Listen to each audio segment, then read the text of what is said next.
Welcome to London's craziest gangster with me, Mr. Fish, in the place to be. Crash, how's your father? I'm the man standing on the pavement, riding on a bus, sitting on a train, looking at all you people thinking I wonder what it's like to be you. To wake, to work, to eat, to sleep, to dream, to die. Right, so now I told you, gone the suits, the smiles and the boots. Yeah, the suits, the boots and the smiles, yeah. Here we go, enjoy the show. Now, so I told you, the other side, yeah. Violence, the planet, and all that. So I told you I got the job in the Great Training where we say been given to, right? It's in the richest borough, Chelsea, and Crash. It was in the middle of 3 police stations, and that's why I done it. That was what gave me the orgasm. Now, as I told you in the game, yeah, the real game, you have to, number one, have faith in the guy that's giving you the information. And 2, the guy who's giving you the information has to have faith that you can carry out the task that he has given you. Okay? So Crash, how's your father? Now, so he gave me the job. It was in the middle of 3 police stations. I told you I had to dress up like an idiot and look like an idiot to go and do the initial logistics, the planning, to see what the inside was like. And so, in order to you need to look different from how you're actually going to be dressed on the day of the job in question. Yeah, so Crash. Now I've gone there. I've seen the job. I've seen the CCTV. I've seen the security, 2 security officers. I've seen the reception staff, and the door was, say, 10, 20 yards from the front door. So now, the original plan, okay, before we actually went to the before we went and had a look at the job, the original plan was, well, let's take 3 fellas, yeah. So 3 would go in, and then we'd have different getaway cars to take us all away, separate cars. I do apologise, right now. So secondly, you got to have faith in the team that you pulled together. And I always work with different teams and different people. Sometimes, but sometimes I may have to stick with one, one like the driver, or sometimes, they're good at what they do, so like I am. So we use the same people. So Crash, yeah. So you bring them together. You've got to explain to them the plan, yeah. You've got to explain to them the task and how you expect to do it. So originally, 3 of us were going to go in there, tools, all with bags, clear the vault, and then Crash, come back out. But when I went and looked at the job itself, at the security, the roads, the CCTV, and the reception, I suddenly realised that the 2 security guards and reception staff, who was right by the entrance of the wages office, I suddenly realised, Crash, there's no way it's 3 men going to get from the front door to the wages office past that security without them security raising, questioning who we are. It's impossible. And this is why, when I talk about the plan. So once I'd realised that, I was stuck with a problem. The problem was,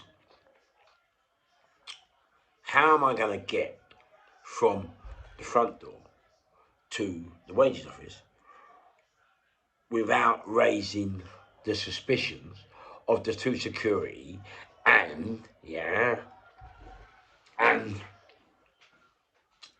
reception staff that were working there. Now you have to remember, those staff are working there 356 days a week, 356 days a year. Those staff will know everyone coming in and out of the offices, out of the building, and so, God, my hands was like, oh, this job, all the jobs I had, this was really difficult for me because Crash, you know, like, mate, how are we going to do that? It was, at the time, I thought it was a near impossibility. But anyway, as I said, so I took this home. Now, this is what I'm saying. Then you have to know other people in the game. So you have to go. In actual fact, even you watching this, we have to go to you because you, whether you're in the game or not, still could provide the answer we need. And so, when I'm on a bit of what I talk to everybody. Excuse me, I apologise to you. I talk to everybody because it's important to get the public opinion. Very important. And not just public opinion, but it's important to get as many different opinions as you can, and then try and work out which one is needed. And so I was going to other villains, I was going other people, and nobody could give me the key to the question I was asking for. How are we going to get from the front door, past the security, past the to the wages office? Now, anyway, as I said in some of the podcast, I was lucky because I read quite a good book, and the book by Andy McNab, the SAS writer, he was the one who gave me the key. And the key he gave me was when he wrote in one of his notes, only where a man could not go with the right identification papers could a woman go, and the Germans wouldn't give a second go. Okay, so Crash. When I read that, I don't know how I read it. I don't know how it came to me. I don't know why I opened it at that page. I just opened this book. I hadn't even read the book. That's why you have to have a bit of luck, isn't it? I hadn't even read the book, and Crash. It was there. I mean, I just could not believe it. And you know, like now, I've got the answer. I've got the key. Yeah. So now, now I've got to put it together. And oh, mate, and that is not as easy as it may seem. So, anyway, so I rang up the boys and I've said, listen, boys, we're going dressed as women. And they're looking at me, yeah. They're looking at me like I was off my nuts, you know.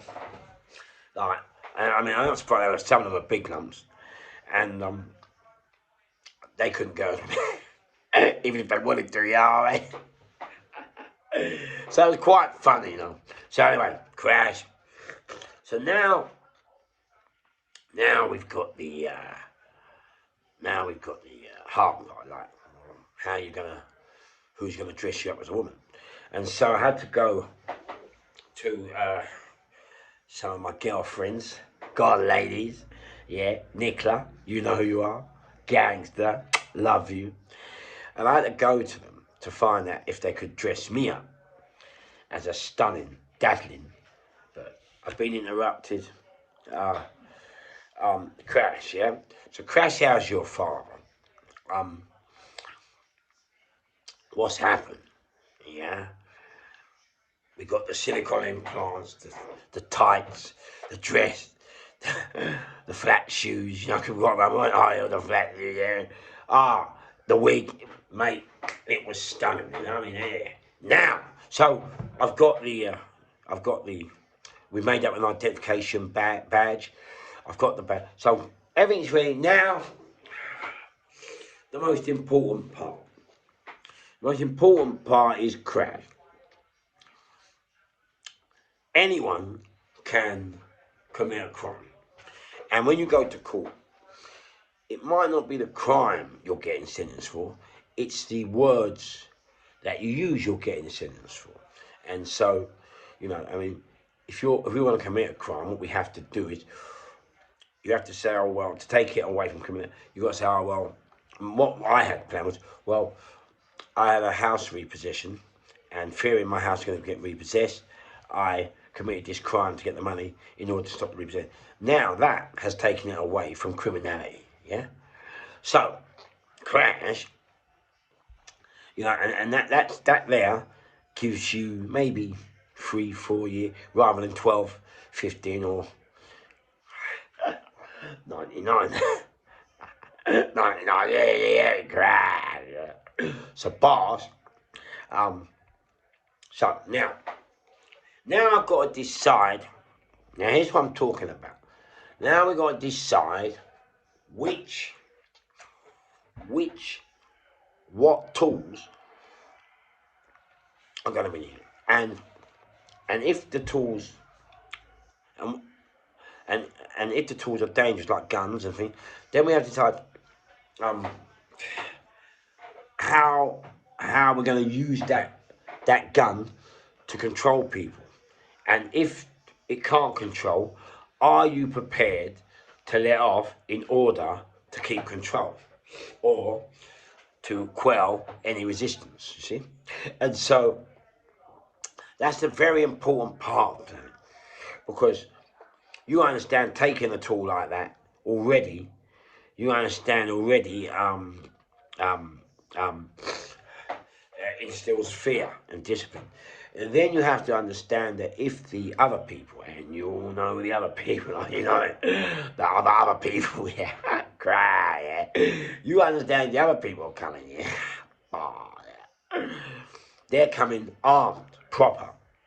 And you understand with them, one wrong move, one wrong word, one wrong look, and you got to say goodbye to the land of the living. Cry.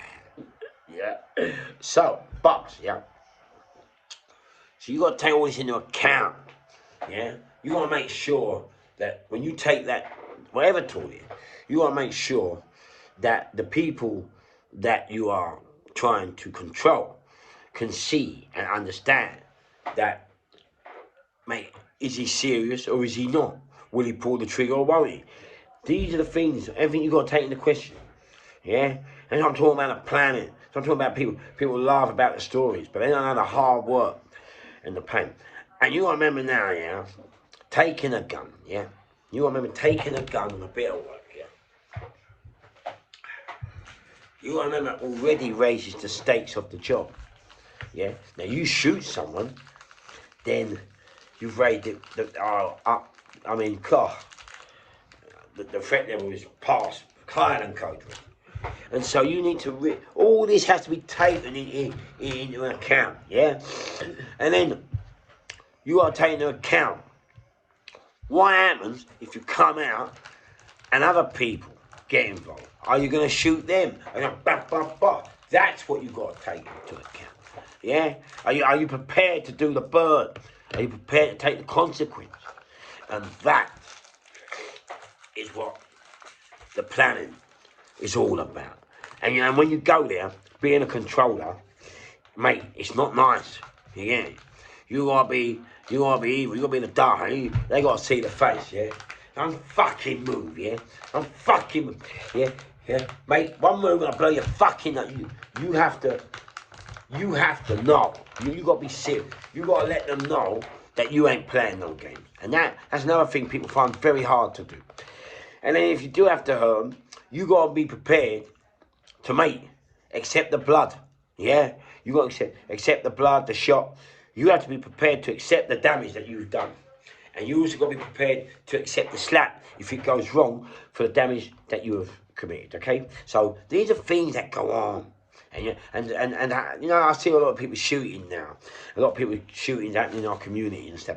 But them soldiers are not proper because, mate, you got to live with the damage. A lot of people that shoot people, yeah, I've noticed this. When they get to prison, yeah, they start turning religious or to religion or born again Christian or turning to Muslim or any religion, Sikh, Jewish, any religion, yeah, because they get scared that, you know, there is something more to life than just living on the earth.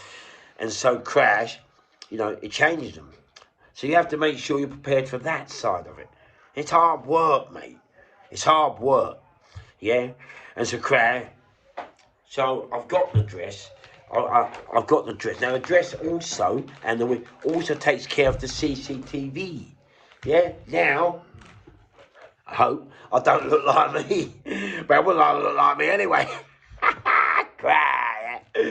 So now, yeah, you've got the dress. Now you've got to get past security. Yeah? Now, that means you've got to be confident. That means you have to bag. You know, hello. Yeah. Hi. You got to have confidence, you know? That's what I'm saying. It's not just about, oh, grab a gun, grab a bag, and go and get the doll. No, it takes some work, some architecture, some planning. Yeah. And then, yeah, that's the first bit. You got the balls to walk into these people. Now, you got to remember, these people who are there every day, 365 years, remember, they know all the staff. They've never seen you before. So you have to walk in with an air of confidentiality, yeah? Confidence, an air of confidence that is above it. So that it raises no suspicion, no question, yeah, no alarm. That's it. That's the next thing you have to do. So you have to understand the plummet, how to work. Mate, it's a messy game, you know, yeah? So, and then you got to get in. So once you're in, that's when it all begins. Cry. Once you're in, oh, you're in. See you soon with the loon. Part 2 coming again soon. Cry. Bye.